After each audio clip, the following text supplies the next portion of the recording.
Just checking. This is really good. But don't do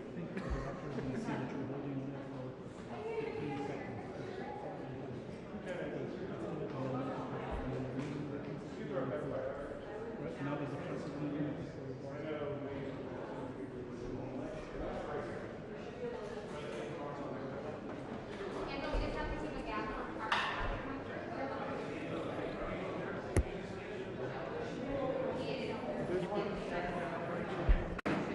that one is great.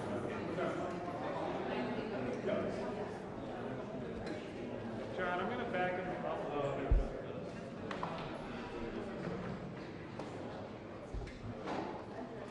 Audio check, 1, 2. Audio check.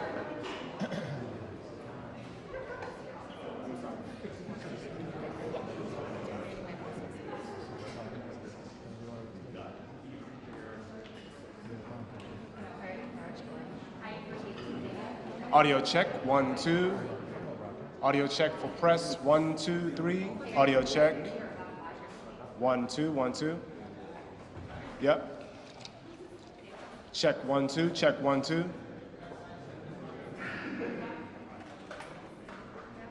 Audio check, 1, 2, 1, 2. 1, 2, 3. Everyone's good? All right.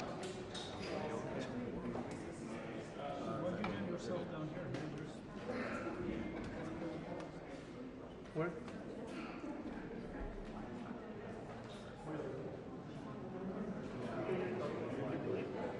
I heard it was clear, yeah, but I mean, this is like for the full head-on camera that you're plugged in. I want you to switch out for the cables. It's gonna be like a multiple. Where's the remote for? Just walk up, where's your remote? Down there. Can you show this gentleman? That's what we're trying to do. It's just a split six, is that one? Right there? Alright. Just a split six, that's the moment. It should be lined up. You coming here? Yeah.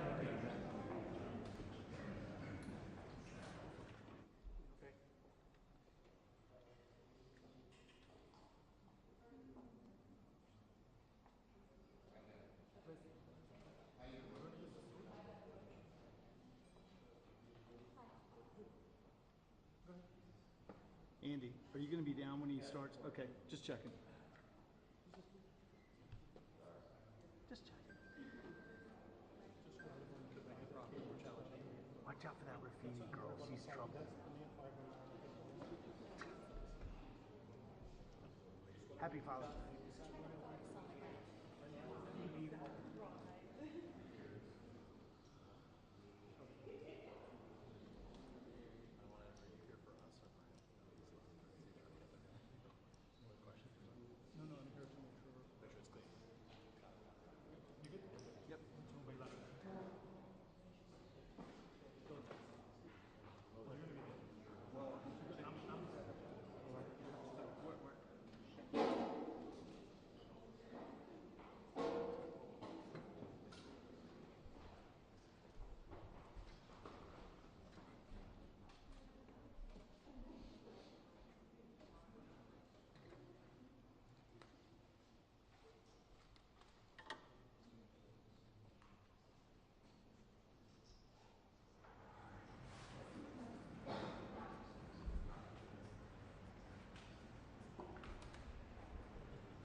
Minutes.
Today is it's not hyperbole to suggest a very solemn moment. Today, the Supreme Court of the United States expressly took away a constitutional right from the American people that it had already recognized. They didn't limit it, they simply took it away. That's never been done to a right so important to so many Americans, but they did it. It's a sad day for the court and for the country. 50 years ago, Roe v. Wade was decided and has been the law of the land since then. This landmark case protected women's right to choose, her right to make intensely personal decisions with her doctor, free from the interference of politics. It reaffirmed basic principles of equality, that women have the power to control their own destiny, and it reinforced a fundamental right of privacy, a right of each of us to choose how to live our lives. Now, with Roe gone, let's be very clear. The health and life of women in this nation are now at risk.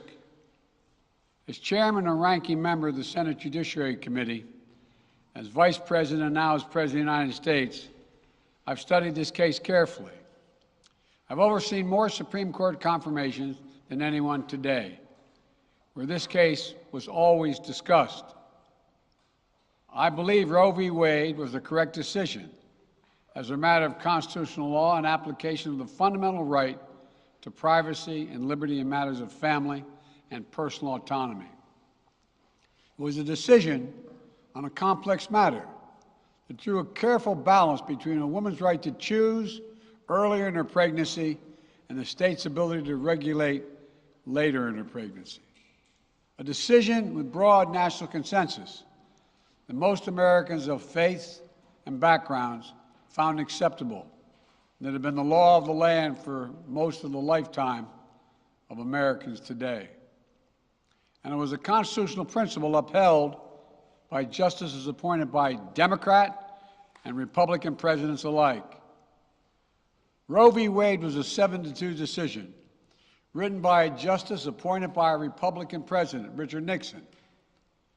In the 5 decades that followed Roe v. Wade, justices appointed by Republican presidents from Eisenhower, Nixon, and Reagan, George W. Bush were among the justices who voted to uphold the principles set forth in Roe v. Wade.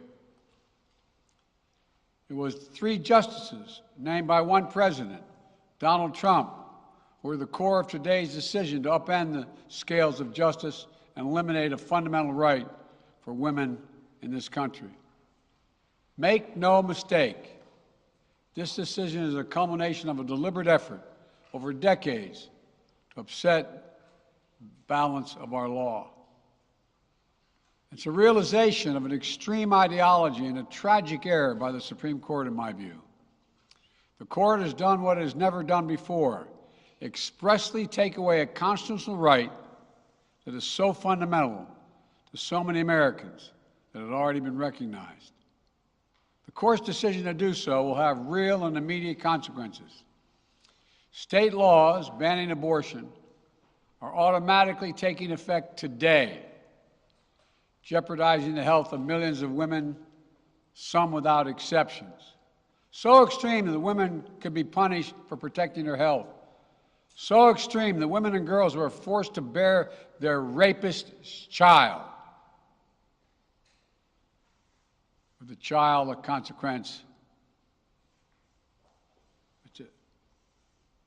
It just stuns me. So extreme that doctors will be criminalized for fulfilling their duty to care. Imagine having a young woman have to carry the child of incest as a consequence of incest. No option. Too often the case. The poor women are going to be hit the hardest. It's cruel. In fact, the court laid out state laws criminalizing abortion that go back to the 1800s as rationale. The court literally taking America back 150 years. This is a sad day for the country, in my view. But it doesn't mean the fight's over. Let me be very clear and unambiguous. The only way we can secure a woman's right to choose, the balance that existed, is for Congress to restore the protections of Roe v. Wade as federal law. No executive action from the president can do that. And if Congress, as it appears, lacks the votes to do that now, voters need to make their voices heard.